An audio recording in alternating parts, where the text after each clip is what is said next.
ハイヤの西アワー。はい、皆さんこんばんは。アイアンド西アワーでございます。では今日も一日お疲れ様でした。はい、今日はですね、サムネにもね書かせてもらいました、R1。3月の9日土曜日、フジテレビで6時半から放送された、賞レースのお笑いのね、そうですね、ピン芸人のね、頂点を決めるみたいな R1 グランプリね、ヨーグルトの R1 じゃないですよ。それがね、今回ね、ヨーグルトの R1 とコラボしてましたね。そう、協賛、一番の協賛になってね、初めてね、そうですね、あったんですけれども、皆さんお笑いはどうですかね、お好きですかね。 M1 もあれば、キングオブコントなんていうのもねあって、で R1 で W ってこれ女性芸人のねお笑いの賞レースですけれども、この4つぐらいですかね。あとなんかセカンドとかいうのも新しく始まってたよね。セカンドね。だからお笑いの賞レース本当多いね。そうですね。私はね楽しく見させてもらいました。R1 って結構ね M1 に比べたらね、なんか見劣りするとか面白くないとかなんかね悪評がねつきまとうんですけれども、今回全然そんなことなくて面白く楽しめましたからね。そうなんですね。実はね西家でね熱心に見てたんですけど、私その時同じように自宅にいましたが見たくなかったので、テレビが嫌いだからね別室にいたんですよ。別室にいて実際見てなくて、でも音声は時々聞こえてくるんですよ。そしたらなんか R1 は夢がある夢があるってすごい何回も言っててね、なんかそれがすごくね印象的でしたそんな何回も言わんでええやんみたいなね。いや今回はねとっても面白かったなと思うんですね。で今回のね審査員っていうのがね、これまたね去年と一緒だったのかな。陣内智則さんね、それからバカリズムで小籔千豊でマジカルラブリーの野田クリスタルね、野田クリスタルとでザコシね、ハリウッドザコシションこの5人やったかな。でこの5人はやっぱり自分でね、こうやっぱり作品を作り上げる。そうですね。作り手ですよね。作り手ですね。自分自身が前にも出るけど、作り手でもあるっていうね。やっぱりね賞レースになるとお笑いのねこのレベルっていうんですか、どういう作りをしてるのかとか構成とかね、お笑いの数とかを判断するのにやっぱりプロのね、作り手がよしと思うところが一番になるっていうのは理屈としてはよくわかるんです。なるほど。ただね私ね見ててね、いやと思ったんです。あらま。あれなんでこんなに自分は笑ったのに審査員の評価は低いんだろう。これねよくね R1 でよくありますね。よくありますね。R1 に限らずね。お笑い系のやつね。わかります。で前にも動画でさせていただきましたようにカラオケ大会のね。やっぱ賞レースでももやっとするところってありますよね。なんでこんな人が優勝とかね、いうことがあったんですよね。今回のね R1 のね優勝者っていうのは芸歴20年で坊主で眼鏡かけてでひげを蓄えたすっごい大柄なねおっさんっていう感じ。なるほどね。の人が漫談というジャンルで挑んだわけですよね。ですごくパワフルなんですよ。パワフルにものを喋っていくんですけど、喋る内容は全部嘘なんですね。例えば「僕ね」でね「僕モーニング娘。の初代メンバーだったんですよ」とか聞こえてきてた聞こえてきてた。本当なんですよとかね。それとかプールに入ってましたらね、なんかねいたずらしてくるやつがおるんですよ。誰だって思ってみたらね石川啄木なんですよとかね。意味わからない。ちょっとよくわかんないねそしたら森鴎外が出てきてねとかね、なんかね本当なんですよとかいうね、なんかこう嘘をもうどんどんパワーで押し切っていって笑いにこうつなげていくっていう漫談。面白いっちゃ面白いんですよ。私もそれはって笑ったりはしましたけれども、私が一番笑ったピン芸人さんっていうのはこれねプロではないんです。アマチュアのなんちゅう名前だったかな、独裁スイッチ企画っていうね、今も会社員正社員で働いてる人なんです。だけどもお笑いの、まあ、センスがあるもんですからね、お笑いのやっぱり賞レースとかの、ね、こう応募していったらどんどん上の方にすごいね、ファイナリストまで来たってことでしょ。すごいね。でその人が一番私は面白かった。でその人題材何やったかと言いますとね、なんかツノコを発見した人の一生っていうテーマなんですよ。まずツノコを発見しました、1日後3日後5日後1年後10年後っていうふうにね、どんどん時系列にこう話が飛んでいくんですよね。でもそれがねすごく面白くてね、私どんなネタだったんかちょっと忘れてしまったので、まあ具体的に言えないですけれども、すごく笑ったんです。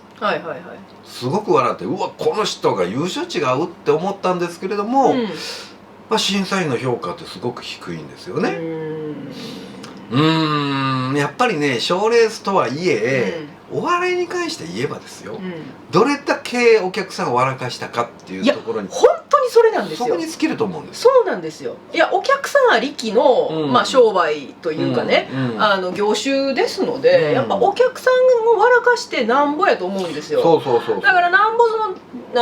審査員の方がね、まあ、構成とかその本当にプロにしかわからないプロの目線で評価してるんでしょうけれども、なんかどうしてお客さんから受けた人が、そのねスコアにつながらず、そんなに笑えないなっていうの人がやっぱりハイスコアを叩き出すっていう、納得いかないというか、今回は特にねそれは納得いかないというか、やっぱどうしても無理なんだなっていう、なんか壁のようなものを感じました。で私ねそれ聞いててすごく夢があるなって思うんですよ。要はそのプロじゃない素人の一般の人が並みいるプロというかね、まあ、事務所に所属している、要は専門の人たちを差し置いてファイナリストにまで来た。だからそれって、まあ本当に全然スケール違いますけれども、我々だってこの YouTube でね、まあど素人ですよ、ど素人だけれどもでプロの人もたくさん歌ってみた出してる、特にミュージカルで言えば、劇団出身者の方とか、そういった、まあ、音大出られてる方とかもたくさん歌ってみた出されてる中で、もうほんとこんなおじさんおばさんの何のキャリアもない人間がこうやって歌ってるけれども、その芸人さんのように実力のある人というかね、才能のある人はこう、そういうところまで上がれるんだ、そういう土壌があるんだっていうのは、なんかやっぱり我々にもねすごく勇気を与えてくれるなってすごく感じるんですよ。で我々も腐らずにやってたらね、今は私たちは底辺にいるわけですけどね。そうですよ、ど底辺ですよ。ずっと高みをこう目指してるんですけれどもね、でもねやっぱりその夢っていうのはありますよね。そうですよ、そうだからそういう経歴も含めて、その方ねもね頑張ってほしいっていうかね、すごく日誌も受けたんだったら、もうちょっといい評価をね受けてもよかったのになとは思ったりもするんですけどね。なんかちょっと大人の力が働いてるのかななんて、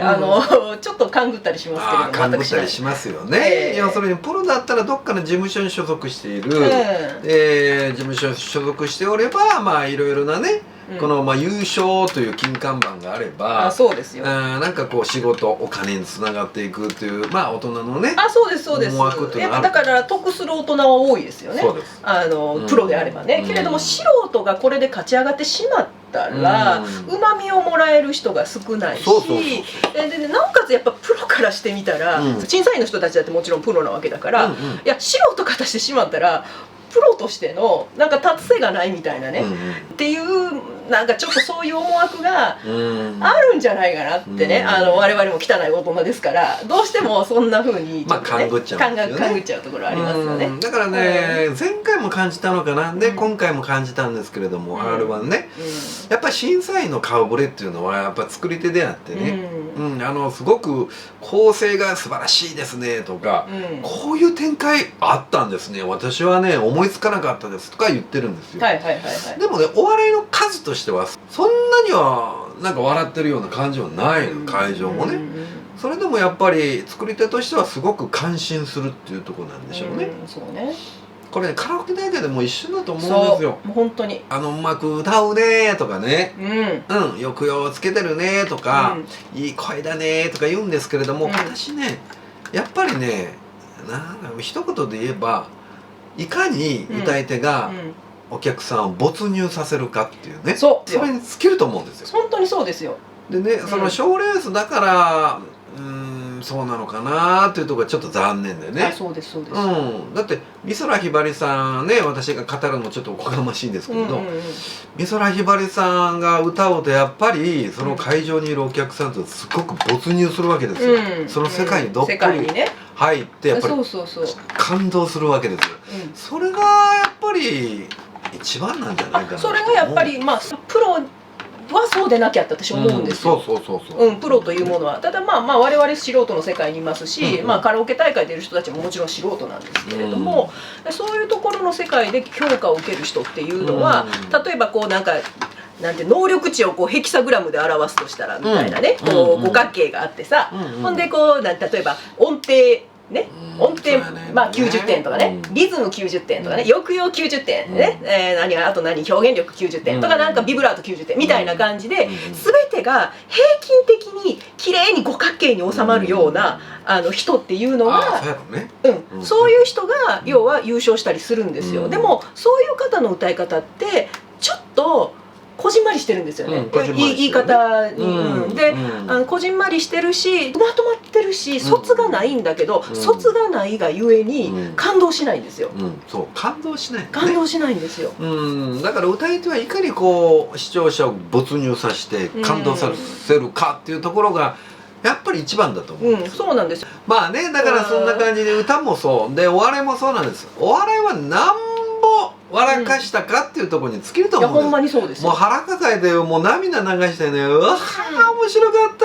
たこの人っていうのがそれが一番だと思うんですが、お客さん喜ばせてですよ。やっぱり賞レースになっちゃうと、そういうところは許されないんだよね。綺麗にまとまってる人、なんかパッケージとして出来上がってる人なんですよね。そうですよね。いわゆる伸びしろ的な人はやっぱり足りてないっていう評価になっちゃう。そうなんですよね。そこがね、足りてないっていう評価で点数がぐっと低くなってしまうっていうのが、これがね、なんか見てて残念だなと思うところなんですよね。皆様ね、皆さん R1 ご覧になられた方、まあ別にね、R1 に限らず、いろんな賞レースっていうのはね、ジャンルを問わずありますけれども、さあどういうふうにお感じになったでしょうかねっていう。そんな感じのお話を今回はさせていただきました。私はね、独裁スイッチ企画、これが一番だなと思ってますんで。その素人の方ですね。そうこの人が一番面白かったかなと思いますけど、きっとファイナリストまで行きましたから、プロになりはるんじゃないですか。これでどっかからお声がかかったりしてね。はい、というわけでまた次回も見に来てくださいね。お願いします。はいでした。西でした。アイアンド西でした。おやすみなさい。ご視聴ありがとうございました。よろしければチャンネル登録をよろしくお願いいたします。メインチャンネルアイアンドニッシーデュエットもご覧いただけますととても嬉しいです。それでは次の動画でまたお会いいたしましょう。おやすみなさい。